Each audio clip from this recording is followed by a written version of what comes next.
Hey guys, the Comics Kid 2099 here, and I have a graphic novel that I want to talk to you about. Justice League of America, Dark Things. This is written by James Robinson with art by Mark Bagley and Rob Hunter, and this is a crossover between the Justice League comic and the Justice Society comic. It collects Justice League 44 through 48 and Justice Society 41 and 42. And this book is a complete clustercuss of nonsense, and that is probably the nicest thing that I can say about this book. It makes absolutely no sense. And before I go any further, I want to say the plot is pretty easy to understand. It's just everything that happens while the plot is progressing forward that is completely stupid and idiotic. So the plot is that this gigantic meteor lands in Germany, and it is part of the Starheart, which is the magic power that empowers the original Green Lantern, Alan Scott. And it has brought Jade, Alan Scott's daughter, back to Earth. She was presumed dead, and now she's back in play. It has brought her back to Earth, and it is influencing and possessing different magical characters of the DC Universe. And it possesses Alan Scott, and then the Starheart, I guess, wants to take over the world for some reason, and then the Justice League and the Justice Society and this other team called the All-Stars, they all have to team up and stop the Starheart from doing what it's doing. So, like I said, that plot is pretty easy to comprehend. It's just everything else that happens here is complete and utter buffoonery. That's the only thing that I can say. There is so much here that is just head-scratching. I've read this book twice, and I still do not understand how all of these things were allowed to happen by someone who was working at DC Comics.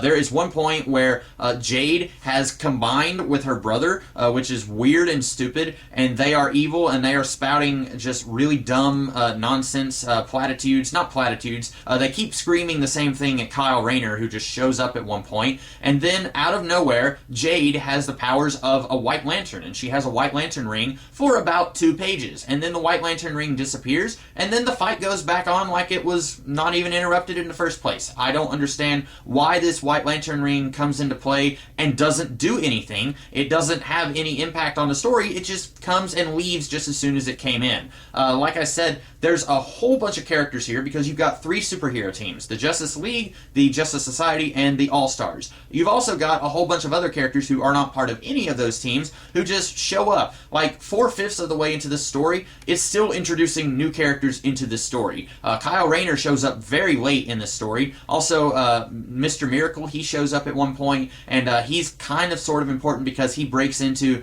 this magical kingdom that the Starheart has built on the moon. But a lot of these characters, I feel like, are kind of pointless and don't really add anything to the story. Also, this book has a really bad habit of giving us characters and expecting us to know who those characters are. And I like to think that I'm pretty knowledgeable about the DC Universe, but there are a ton of characters in this book that I have no idea who they are. You've got this one guy, Mr. America, and they give us his name, but they don't give us anything else about him. I have no idea who Mr. America is other than his name is Mr. America. And this book expects us to just know who these characters are, and it thinks that telling us their name is enough. But that's not an introduction to a character, especially one who is as minor and obscure as Mr. America. Now, maybe if I had read the previous 40 issues of Justice Society, I would know who he is, but I haven't. And this is a Justice League book, not a Justice Society book, so I shouldn't be expected to be really up on my Justice Society trivia.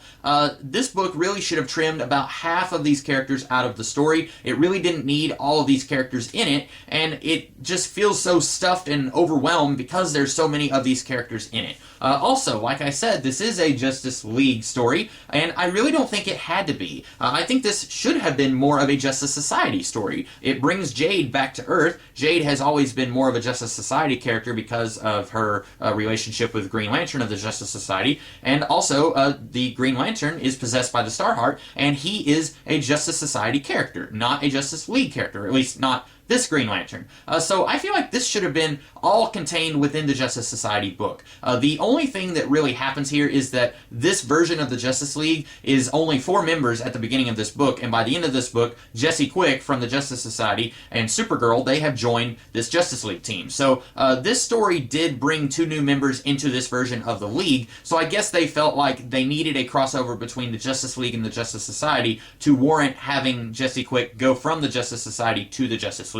But I think you could have had a more coherent story to justify switching this character character over to another team without everything just being so confusing and stupid. I really don't have anything else to say. This book is mostly just characters fighting each other and screaming at each other. You've got a whole lot of internal monologues. Each character has their own little style of font whenever they've got an internal monologue going on, and it gets really confusing because each one has a slightly different colored font and a slightly different style of internal monologue, and at different points in this book there will be like 6 different characters and they've all got a different internal monologue. It's extremely confusing trying to keep up with all of that. Now, Batman, it's pretty easy to keep up with because his will all have a little bat behind the words whenever he's thinking something. Supergirl, there's an S symbol behind her, so that's easy to understand and easy to keep up with. But then everyone else, it's hard for me to remember, okay, is this Congorilla's internal thoughts or is this Jesse Quick? There's way too much of that going on. It almost makes me, well, it definitely makes me think that they would have been better off just using thought bubbles instead of these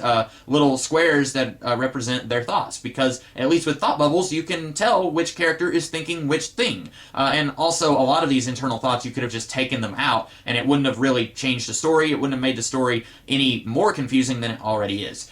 So overall, I would have to say that this book is complete nonsense. It's stupid. I would not recommend it to anybody, even if you are a very hardcore fan of the Justice League and Justice Society, because honestly, if you are, this might make you hate those teams more than you do right now, which you don't because you're a hardcore fan, but this will not make you like the Justice League or Justice Society. This book is really bad. I do not recommend it to anyone. It's awful. I regret reading it.